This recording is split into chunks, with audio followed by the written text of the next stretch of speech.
18 पर आप सभी का स्वागत करती हूँ।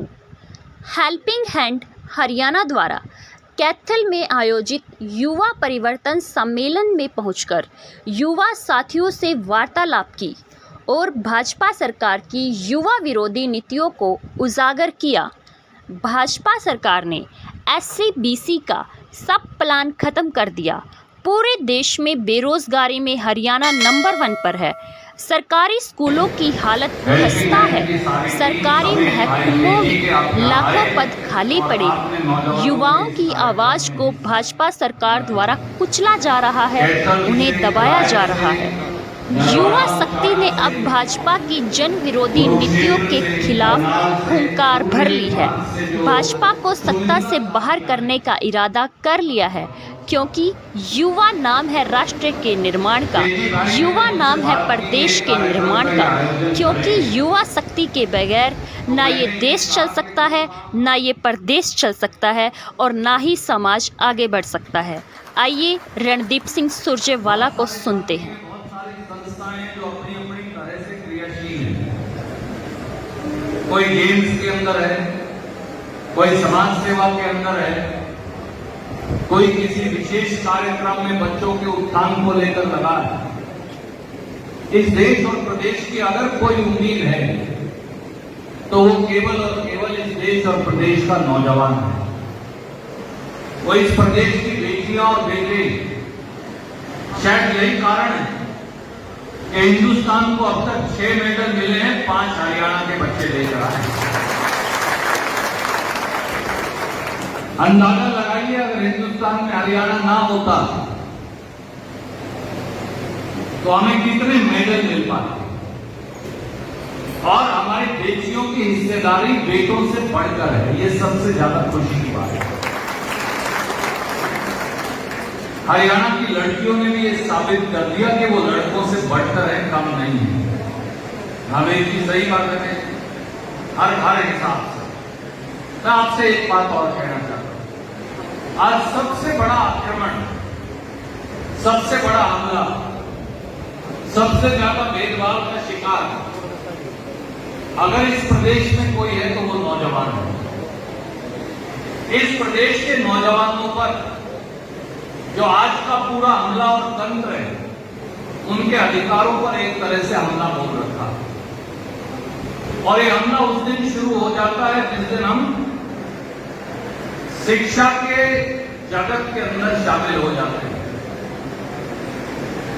आपने चारों तरफ नजर दौड़ाकर देखिए, कितने ऐसे सरकारी स्कूल हरियाणा के अंदर हैं जहां साधारण मध्यम वर्ग का बेटा या बेटी, किसी गरीब SC और BC का बेटा और बेटी, किसी किसान का बेटा और बेटी पढ़कर कलेक्टर, SDM, DFSC या किसी और बड़े पद पर जा सकता है। सच्चाई है कि पिछले 10 साल के अंदर 5,500 स्कूलों पर ताला लगा दिया। सच्चाई ये भी है कि हरियाणा हिंदुस्तान का अकेला ऐसा प्रांत है जहां 75,000 मास्टर ही गायब हैं, यानी 75,000 मास्टर हैं ही नहीं। ऐसे लगभग 1,000 स्कूल हैं जिनमें एक भी मास्टर नहीं। ऐसे लगभग 2,500 स्कूल हैं जिनमें सारे विषयों के हिसाब, अंग्रेजी, हिंदी, संस्कृत, सामाजिक विज्ञान, उसमें भी केमिस्ट्री, फिजिक्स, एक ही अध्यापक है। अब वो तो जिस विषय का अध्यापक है वो पढ़ाएगा, तो गरीब का बच्चा कहां जाए, मध्यम वर्ग, किसान और SC/BC का बच्चा कहां जाए। ये भेदभाव इस प्रांत में उस दिन चालू हो जाता है जिस दिन बच्चा जन्म लेता है। जो आदमी अपने बच्चे को प्राइवेट स्कूल में नहीं पढ़ा सकता, उसके बच्चे के लिए भविष्य नहीं है। इसलिए कि हरियाणा के सरकारी स्कूलों में अध्यापक ना लगाकर, शिक्षा का स्तर गिराकर, एक तरह से हमें ऐसे दुराहे पर लाकर खड़ा कर दिया कि गरीब का बच्चा केवल चपरासी मजदूर और लेबर बनेगा, वो कभी IAS IPS बनकर इस हरियाणा का संचालन नहीं कर सकता। ये लड़कियों की शिक्षा के बारे में भी है, लड़कों की। एक और भेदभाव होने लगा, वो क्या है? SC समाज के बच्चों को हम 8वीं कक्षा तक वजीफा देते हैं और ये पैसा दिल्ली की सरकार, केंद्र की सरकार देती है, वो सारा वजीफा बंद कर देती है। बाबा साहब अम्बेडकर एक समय में कहा करते थे, शिक्षित बनो, संगठित बनो, संघर्ष करो। तो जो पहला बाबा साहब अम्बेडकर की कई हुई लाइन है, उसी के ऊपर काटा मारा। शिक्षित नहीं बनने देंगे तो संगठित कहां से होंगे, संघर्ष कहां से करेंगे? कॉलेज में और भी ज्यादा भेदभाव। अभी रिपोर्ट आई कि हरियाणा के जो सरकारी कॉलेज हैं उनके अंदर 6000 प्रोफेसर ही गायब है, यानी 6000 प्रोफेसर है ही नहीं।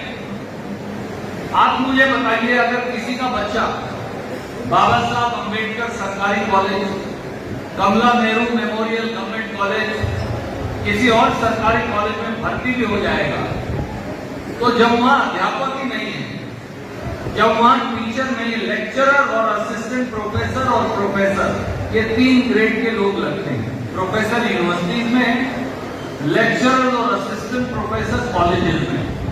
ये वो बच्चे हैं जो नेट पास हैं, जो PhD पास हैं, जिन्हें तजर्बा है, जो हरियाणा पब्लिक सर्विस कमीशन से लगेंगे, और ये बच्चे एक एक विषय अच्छे से पढ़ा सकते हैं। ये क्या करने लगे? बहुत सारे नौजवान साथी और आने लगे, सबका स्वागत है।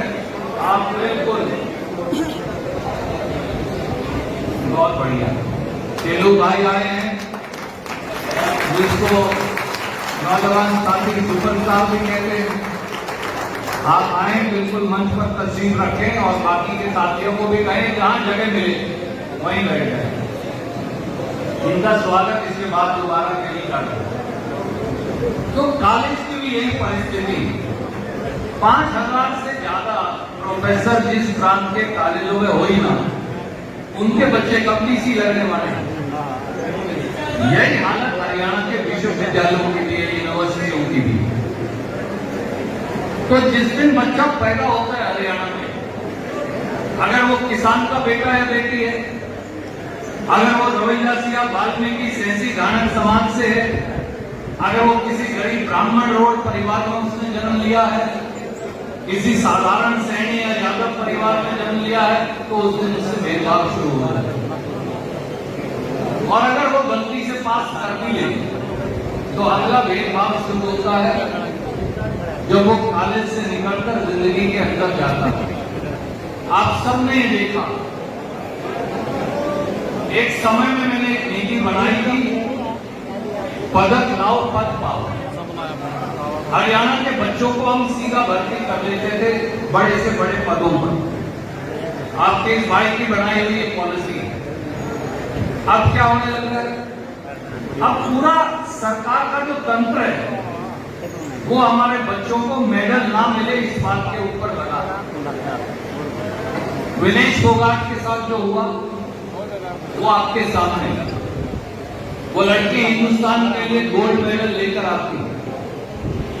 आज वो मुकदमों के अंदर उलझी हुई है पेरिस के अंदर, कि किसी तरह से वो सिल्वर मेडल जो वो जीत चुकी है वो उसे वापस मिल जाए।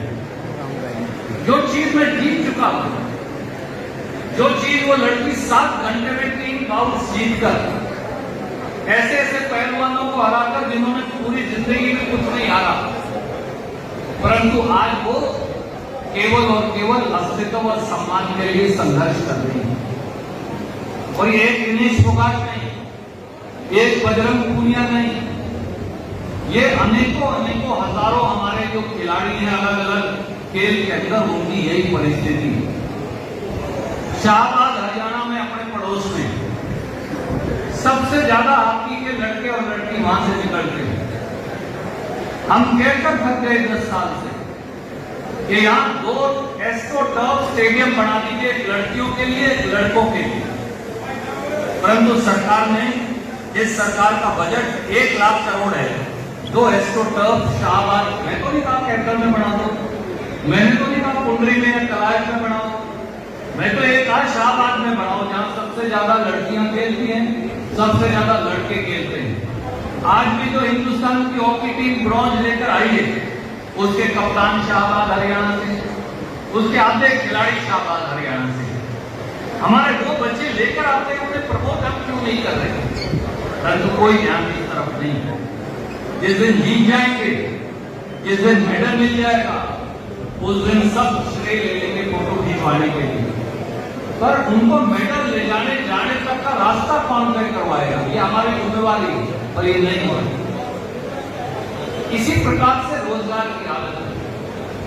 जिस प्रांत में 47 पेपर बिक जाए, बोली लगकर क्लर्क से, चपरासी से, एग्रीकल्चर इंस्पेक्टर से, एक्साइज इंस्पेक्टर से, जज तक का पेपर बिकता हो, उस प्रांत के बच्चों को भविष्य की क्या उम्मीद हो सकती है? और अब जितने बच्चे लगाए जा रहे हैं वो सब कच्चे हैं। आप मुझे बताओ, कॉलेज का लेक्चरर कभी कौशल विकास निगम से लगता है? वो तो 6 महीने में फिर हट जाएगा। फिर वो बच्चा कहां जाएगा? वो लड़की या लड़का कहां जाएगा? क्या क्लास 1 अफसर कौशल विकास निगम से लगते हैं? एक बार तो आपने खाना पूर्ति के लिए दिखा देना, वो लग गया। 8 महीने के बाद वो बच्चा वापस सड़क पर। तो कौन तो उन बच्चों को पढ़ाएगा? क्या वो बच्चा पढ़ा पाएगा? और उसकी नौकरी पक्की हो नहीं सकती। जब उसकी नौकरी पक्की नहीं हो सकती, बच्चे की शादी हो जाएगी, बेटिया की शादी हो जाएगी, बाद में नौकरियां बर्बाद हो जाएंगी। इस सरकार की पिछले 10 साल में सब वो नौकरियां कोर्ट के अंदर चली गई, क्योंकि हर बार कोई ना कोई कमी छोड़ देते हैं। मैं एक छोटा सा उदाहरण बताता हूं। हमने बहुत समझाया, आप बच्चों को सोशो इकोनॉमिक के अलग से नंबर नहीं दे सकते। ना मनोहर लाल खट्टर जी ने मानी, ना नायब सैनी जी ने मानी। बच्चे तो कोर्ट जाने तो चले गए। यदि इसे मिल रहे, मुझे मिल नहीं रहे। हम थोड़ी रोक सकते हैं बच्चों को। आखिर में सोशो इकोनॉमिक खारिज हो गए।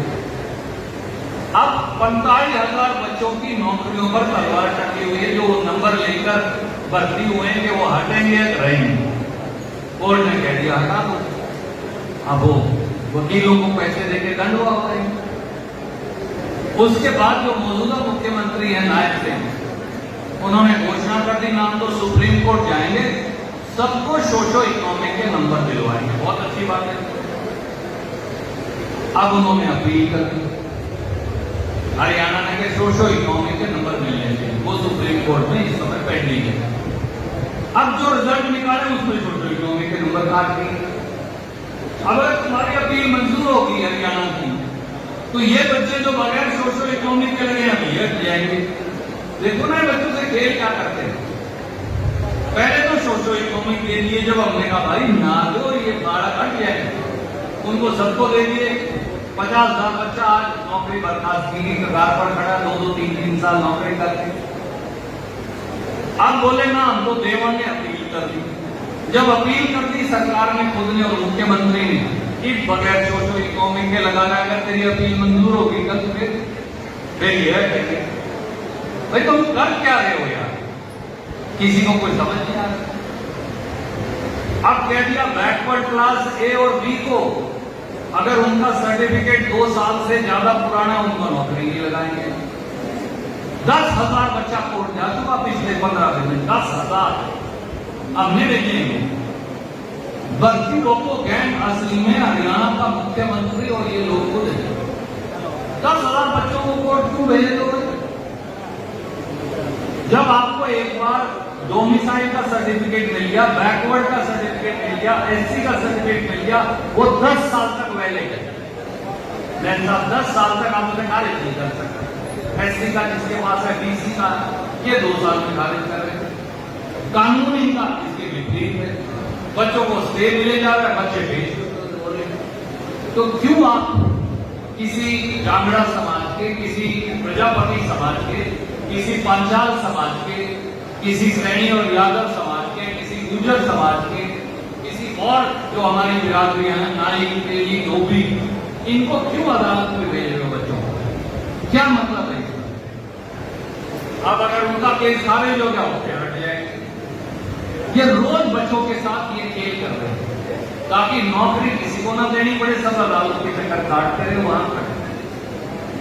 दोस्तों, ये जो अभियान आपने चला रखा बच्चों की शादी का, मेरे भाई हैं, 1 सेकंड के लिए आप स्टेज पे आएंगे। 1 मिनट प्रगट, 1 मिनट आए। प्रगट एक ऐसे साथी हैं, एक गोताखोर है। इन्होंने हजारों डेड बॉडी, जो अपने कई बार बच्चा गिर जाता है, बंदा गिर जाता है, महिला कोई गिर जाती है तो बॉडी नहीं मिलती। ये वो आदमी है जो वहां से निकाल बगैर एक पैसा नहीं। इनका नाम ही गोताखोर प्रगट सिंह हो गए। मैं कह रहा हूं तेगी भाई, इस प्रकार के उन सारे साथियों को एक एक का नाम लूंगा तो बहुत समय लग जाएगा।